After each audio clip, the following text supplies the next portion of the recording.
Hey everybody, it's Shane with Excessive Performance TV, and I am back from Fort Wayne. We've got our Adam Jones. As you can see, it came in a chainsaw case. This is going to be the first Epiphone chainsaw case we've seen in a while. These are going to be made by Gator. It's got a nice lock. These things have really nice gear on them. But there it is, the Adam Jones in Antique Silverburst. Gonna have the Seymour Duncan in the bridge, chrome hardware. We got some sort of ProBucker in the neck. We got a metal switch tip. This guitar is going to have a maple cap, not just a veneer like you normally get on an Epiphone. It's also going to have a ebony fretboard with a long neck tenon, and it's a custom, so we got our diamond inlay. And on the truss rod cover, it just says Les Paul Custom, which is one of the cool things about this guitar. They've done that with the Slash and a couple other versions of signature models. Used to, you would have big things on the front of them that said that they were, Slashes would have the tattoo on the headstock or whatnot. They've really done away with that. But in this situation, they've done something really special. But when you flip the guitar over, there's no denying this is something different. And for this, it's the Velo Bs. Adam Jones, first of the 8 art guitars. This one, as you can see, Adam curated these artworks, and they are done by Mark Ryden on this one. Again, it's the Velo Bs, and you can tell it's kind of self-explanatory why it's called that.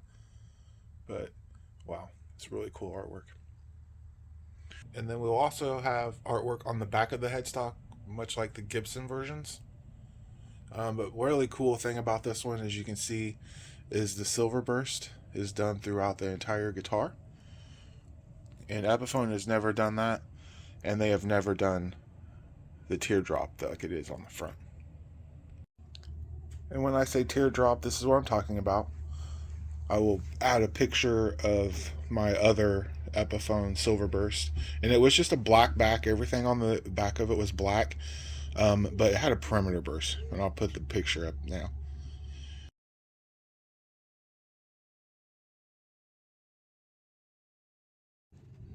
So you can see how this, with the teardrop burst, is much more eye-catching than the perimeter burst, especially with all the other add-ons on the neck and the sides and the back. So taking a closer look at the case, we've got just molded in feet on the back and on the bottom. These latches are really nice. So on the inside, we've got molded foam with fur liner. You got double neck supports. You got your pocket. These are going to be made in China apparently. But pretty nice case. I don't know that it is better than the normal Epiphone hard case, but the latches definitely are. Alright, so let's go ahead and get this thing taken apart and see what we can find out as far as what pickups are in it, and to see if we can find maybe a marking that will show us what number we have of the 800. All right, so taking a look, first we're going to see we have a weight of 9 pounds, 5.5 ounces. We've got a scale length of 24 3/4 inches, typical Les Paul. We got a body thickness of 1.95 inches. Then we have a nut width of 1.68 inches. And that's going to be 2.07 inches at the 12th fret. Alright, so this is the Adam Jones profile at the 1st fret, and as well at the 12th fret. And it is his specific profile, but I can tell you it's very much a 1979 Les Paul Custom shape. And our fretboard radius is going to be 12 inches. And we got a first fret neck thickness of 0.79 inches. And that's going to come in at 0.97 inches at the 12th fret. Alright, as far as electronics go, we have CTS pots. We have orange drop capacitors, although I've never seen them look like this before. I don't know if this is a new version, but the ones I've always have gotten are much smaller than that, but I'm not sure. One cool thing you can take a look at here is you can actually see the maple cap. Again, Epiphones usually just have a veneer that gives them the look of fingered maple tops or plain tops, but here we actually have a cap like Gibson. And our switch is just going to be our typical Epiphone, but again, you can see that maple top peeking through.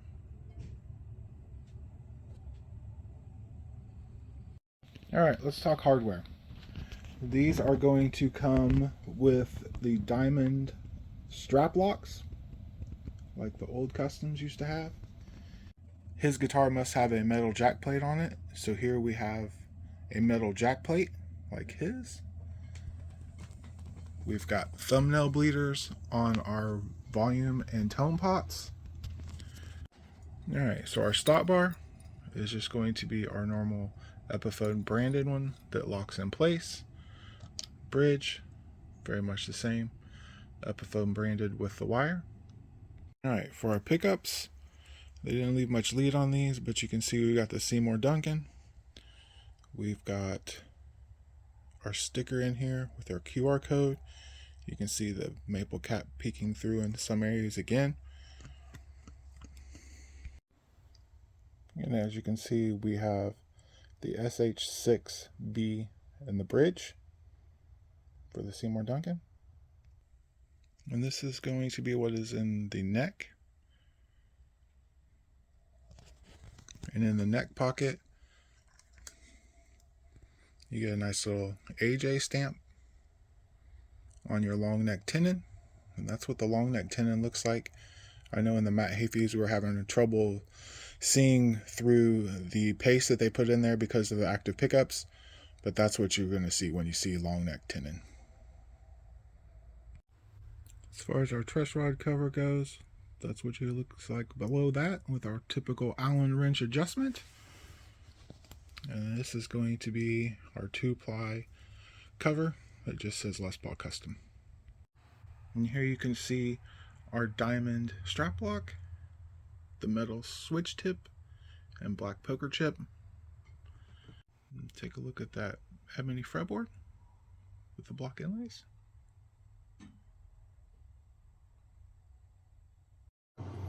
And last but not least, we got a Graphtec nut. So our pickup readings are 16.16 kilo ohms in the bridge. So make sure everything's turned up. We've got 11.79 in the neck, which makes sense because there's very little volume difference between the two. And 6.82 when they're combined.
So for final thought on the Adam Jones Epiphone Les Paul Custom is that this is a very cool guitar. It has very neat specs from an Epiphone especially.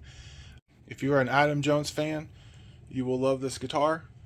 If you like cool guitars, you will love this guitar. If you are into art, you will love this guitar.